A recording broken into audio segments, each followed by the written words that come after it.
Hi friends, it's been a while since I've done a My Collection Addiction video. Back in the day, I used to get a lot of like monthly subscription comic boxes. They were kind of like blind boxes. And I would go over what was in those boxes as well. And I got something in the mail just today that I had ordered a little while back. It's from Unknown Comics. And they had this sale going on they had a couple sales going on, but this specific sale was 5 trade covers and 5 virgin covers for $25, which, you know, makes them about $2.50 an issue, which even retail books, that is below cover price. And these are Unknown Comics exclusives. So I'm curious because a lot of times when companies like this have sales going on so cheaply for issues, it's, you know, a lot of times stuff that maybe isn't a great title, isn't selling for them.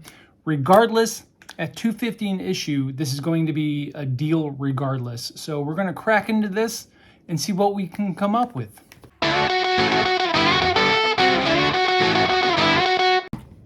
And so as I'm opening this, Gorilla Supplies is obviously where they get their Gemini boxes. This is a thick Gemini box, standard shipping for books. Let's finish opening that up.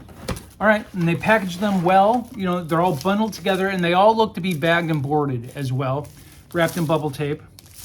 And let's crack this open. One layer of bubble tape is sufficient enough when you put them inside of a Gemini mailer. And then they all came in like a big sleeve together. They weren't just taped together, which I greatly appreciate. Some of these companies will just put some tape around the group of them and they can still shuffle around in that tape. Oh wait, are they not all bagged and boarded? No, they are not all bagged and boarded. They are, essentially they're all bagged and boarded together, sandwiched between 2 boards. But they are not individually bagged and boarded, which is fine. They still look all to be in relatively excellent shape. So it looks like they have all the covers are facing in, so that it's like half and half. So starting out here, looks like an X-Men #1. There's been so many X-Men #1s recently. I'm not sure which one this is, so let's take a look. Oh, it's the swimsuit cover. This is, which issue of X-Men 1? This is Island Nation of... Okay, so this was 2024 X-Men #1. That's cool. That's one of the virgin covers right there. I think this was obviously a split cover with whatever other X-Men issue was coming out at the same time. This is Legacy issue number 301. It says right back here, Unknown Comics exclusive, unknowncomicbooks.com. And it was with Comic Traders and Sleeping Giant ZZZ.com. So this might have been a retailer exclusive through Unknown Comics. This one was face up, and this is a beautiful cover. This is magic right here. This is X-Men #2 of the same series. X-Men #2, Legacy number 302. That's a great cover. I really dig that.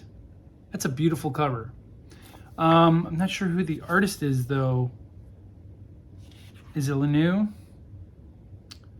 I'll have to, I'm sure somebody here knows. There's a signature right here by the hip. So, but that is a rad cover. I dig that. Next up, we have New Mutants 26. Oh, that's the other Virgin cover. I must be picking up from the Virgin cover side. Is that another Magic? It is another Magic. Okay, rad. I dig it. This one was with SLHLA.com. This must be another retailer exclusive through Unknown Comics as well. But that's a rad cover. I dig that. These Magic covers are sick. Okay, now this one is kind of a double-edged sword for me. I'm of the mindset that not everything needs to be venomized. Not everything needs to be venomized, but this is a dope cover. Look at Rogue here getting venomized. That's a sick cover. That is a sick cover. Man, I really like that. Again, not everything needs to be venomized, but I think this was done correctly. Very cool. All right. Okay. So far, these Virgin covers have been hitting for me. This is number 5. This is probably my last Virgin cover. This is Amazing Spider-Man number 55, Legacy number 949. Oh, okay. Yeah, cool. I like it. That's a cool cover. You know, a lot of this stuff just pops without all the logos and everything up front. Yeah, very cool, very cool. Once again, Amazing Spider-Man 55. Excellent. And from what year? Probably 2024, 2025, something like that. 2024. Cool. Rad. I dig it. Okay. Next up are the trade covers. Let me flip this over so I just see the backs again. These are the trade covers for their exclusives from Unknown Comics. New Mutants, number 25.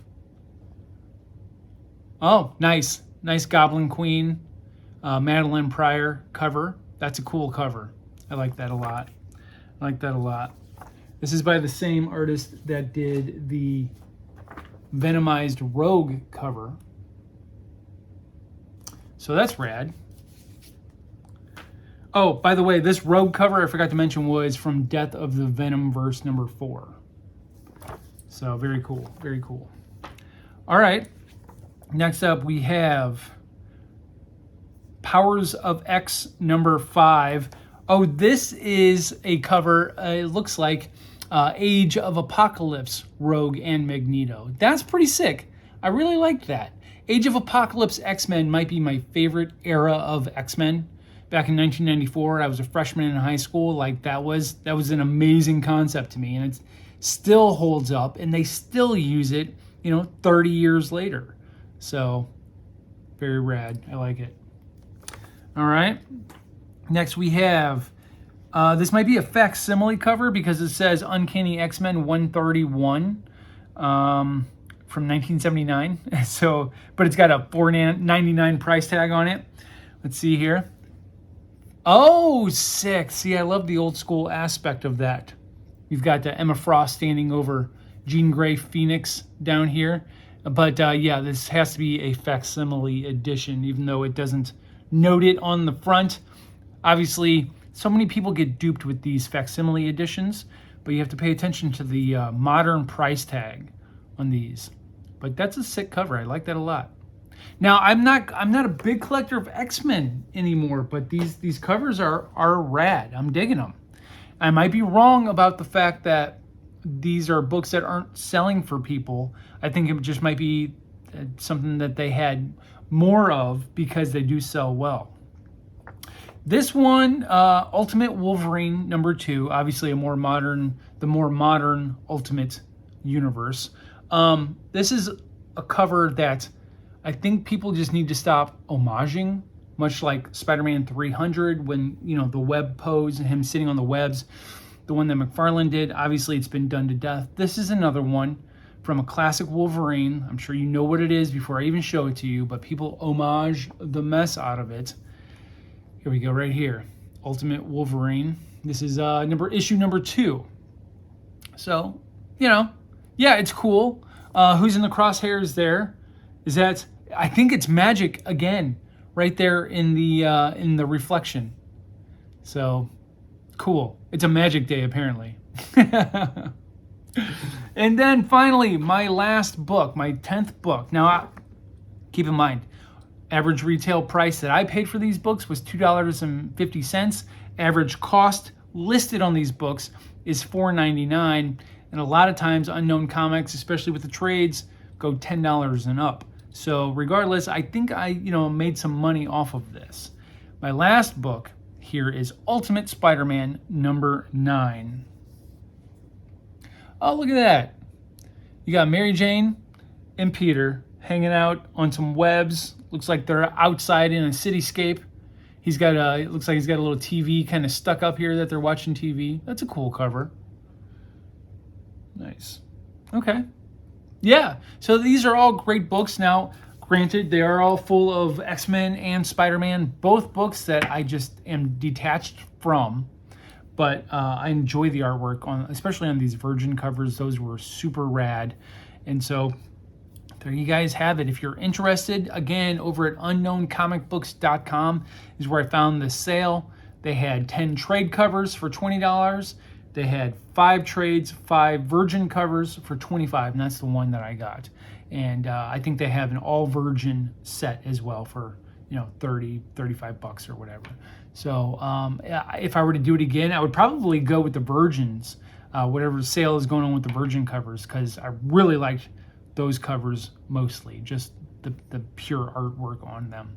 So enjoy. I'll try and do more of these collection addictions again, and we'll see what happens here in the future. In the meantime, thanks for sticking around for this short video, and I'll talk to you guys soon. Bye.